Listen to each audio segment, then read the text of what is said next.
আসসালামু আলাইকুম everyone, welcome back to my channel. আজকের পর্বে পাকা কলা দিয়ে তৈরি করে দেখাবো মজাদার ব্যানানা চকলেট কেক, যেটা বানানো খুবই সহজ আর খেতে হবে ভীষণ মজাদার। বাচ্চারা চকলেট কেক খেতে ভীষণ পছন্দ করে, চাইলে এভাবে পাকা কলা দিয়ে এই চকলেট কেক বানিয়ে দিতে পারেন। এই চকলেট কেক বানানোর জন্য প্রথমে আমাদের লাগবে 3টি পাকা কলা। তো আমি একটি মিক্সিং বলে 3টি পাকা কলা নিয়েছি, সেই সাথে নিয়ে নিয়েছি 2টি রুম টেম্পারেচারে থাকা ডিম। ফ্রিজে ডিম থাকলে সেক্ষেত্রে 1 ঘন্টা আগে বের করে তারপর ব্যবহার করবেন। 1/4 কাপ দিয়ে দিচ্ছি এখানে কোকো পাউডার। এবার একটি কাঁটা চামচ দিয়ে সবগুলো উপকরণ খুব ভালোভাবে মিশিয়ে নিতে হবে। একটু সময় নিয়ে ধৈর্য সহকারে তারপর ভালোভাবে মেশাতে হবে। একদমই তাড়াহুড়া করা যাবে না, আপনি তাড়াহুড়া করলে কিন্তু এই কলাটা খুব ভালোভাবে মিশতে চাইবে না। তাই একটু সময় নিয়ে আস্তে ধীরে এই কাজটা করে নিতে হবে। তো খুব ভালোভাবে আমি মিশিয়ে নিয়েছি, দেখতেই পাচ্ছেন। আমার কিন্তু এখানে কোনো প্রকার কলার দানা নেই। এখন আমি এখানে দিয়ে দিচ্ছি 1/4 কাপ রান্নার রেগুলার সয়াবিন তেল। আবারও কাঁটা চামচ দিয়ে খুব ভালোভাবে নেড়েচেড়ে মিশিয়ে নিচ্ছি।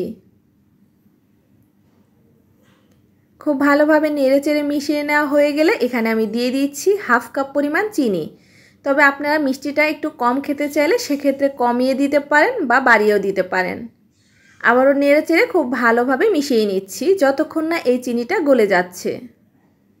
একটি হ্যান্ড উইক্স দিয়ে অনবরত নেড়েচেড়ে মিশিয়ে নিলেই দেখা যাবে এই চিনিটা পুরোপুরি গলে গিয়েছে। ওই পর্যায়ে শুকনো উপকরণগুলো অ্যাড করতে হবে। একটি ছাঁকনি নিয়েছি শুকনো উপকরণগুলো চেলে নেওয়ার জন্য।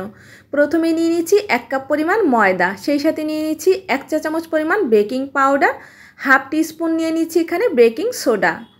খুব ভালোভাবে সবগুলো উপকরণ চেলে দিচ্ছি। সবশেষে কিছুটা দলা রয়ে গিয়েছিল, সেটাও আমি চামচ দিয়ে খুব ভালোভাবে মিশিয়ে নিচ্ছি।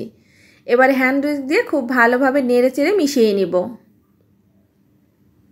এই কাজটা খুবই আস্তে ধীরে করতে হবে, একদমই তাড়াহুড়া করা যাবে না। ভালোভাবে মেশানো হয়ে গেলে দিয়ে দিচ্ছি জাল করে নেওয়া দুধ। এখানে আমি 1/4 কাপ দুধ দিয়ে দিচ্ছি। আবারও নেড়েচেড়ে খুব ভালোভাবে সবগুলো উপকরণ মিশিয়ে নিচ্ছি। মিশিয়ে নেওয়া হয়ে গেলে এখন দিয়ে দিচ্ছি ছোট ছোট কিউব করে কেটে নেওয়া চকলেট।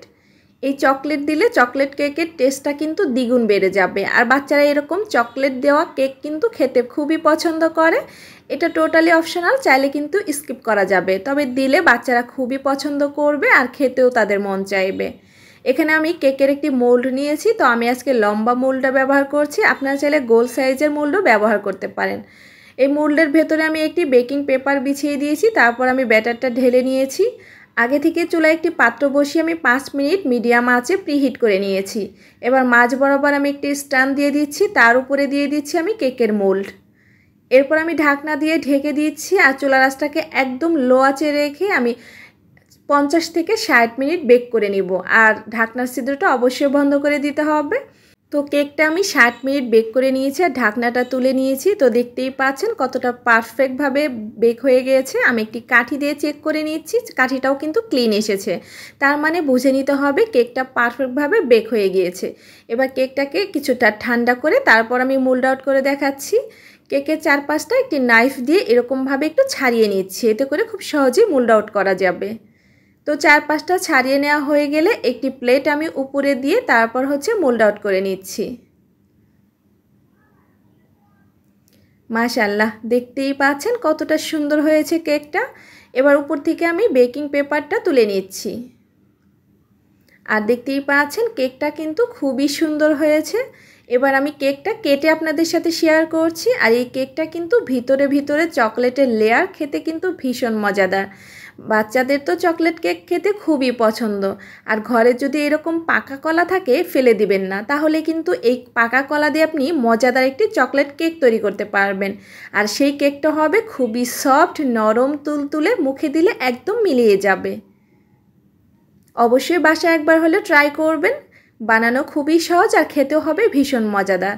চাইলে বাচ্চাদের টিফিনে এটা পরিবেশন করতে পারেন, আবার চাইলে বিকেলের নাস্তায়ও দিতে পারেন। আশা করছি সকলের কাছে অনেক অনেক ভালো লাগবে। আমার আজকের রেসিপিটি ভালো লাগলে চ্যানেলটি সাবস্ক্রাইব করে নিয়মিত চ্যানেলের সাথেই থাকবেন। লাইক, শেয়ার, কমেন্টস করতে ভুলবেন না। সবাই ভালো থাকবেন, সুস্থ থাকবেন। আমার ভিডিওগুলো ভালো লাগলে অবশ্যই বেশি বেশি শেয়ার করবেন। সবাই ভালো থাকবেন, সুস্থ থাকবেন। আল্লাহ হাফেজ।